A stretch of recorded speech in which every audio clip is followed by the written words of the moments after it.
Hi guys, welcome back to the channel. I think it's important for those of you traveling to the island to know about the tides in the month of July. We were here on a full moon and the tides were a little larger than anticipated, so I ran into a couple of setbacks and I'd like to share with you so that you don't have the same problems that we have. We typically keep our boat at a marina with floating docks, so I had taken some of the ropes off the boat because we typically just don't need them. Well, here it's important when tying the boat up to a stationary dock to make sure that you give yourself enough room for the tides. Here we were very, very close to almost capsizing the boat because of how we tied it off. So make sure you're aware of that when tying off your boat. So I figured I was going to get my fair share of people saying I was a rookie boater, and I wanted to let everyone know that we actually have owned many boats. So we've gone bigger, smaller, and we just decided with this last boat, typically it's me and one of my children, me and two of the children. So a 22-foot boat is going to be the best size for us. The Panga style Bonefish 22 by Abaco Skiff was just a good fit for what we need. Easy to operate, easy to get around, kind of perfect boat for just a few people to go on. Goes in super skinny water. So we thought that was going to be the best choice for our family and just the Tampa Bay area in general. Most people know the average depth in Tampa Bay is only about 4 feet, so there's a lot of shallow areas.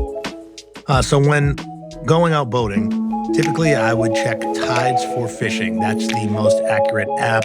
Has all your tides, the fishing coefficients, tell you what days are great to fish, what days aren't. Basically what the UV index is going to be, the water temperature, has every bit of information you could use. I just started using the Salt Strong app, which also has some pretty good information and things that Tides for Fishing does not have. But I was using it in a different manner. It told me that I should be fishing in a certain area during low tide that definitely I should not have been in. And that's what got us in a jam. I don't blame the app though. I certainly should have cross-referenced the other apps, and boating this long, I could have done a better job and been more prepared. So that's what this video is all about, guys. Check your apps multiple times. Check multiple apps. Just double check when you're going and doing a trip like this, or you're going to be on the water in general. Make sure you have food, sunscreen, and supplies. Part of what made the incident a little bit sketchy for us is we really didn't bring too many supplies. We only brought a couple of waters. We didn't bring food because we were planning on going right back and having dinner after a couple of hours.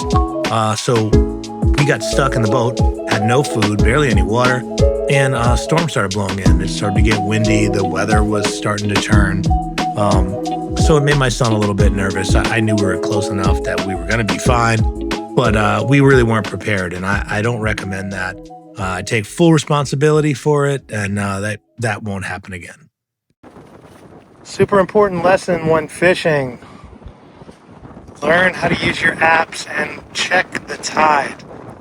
So I got a new app that I tried out today for the first time.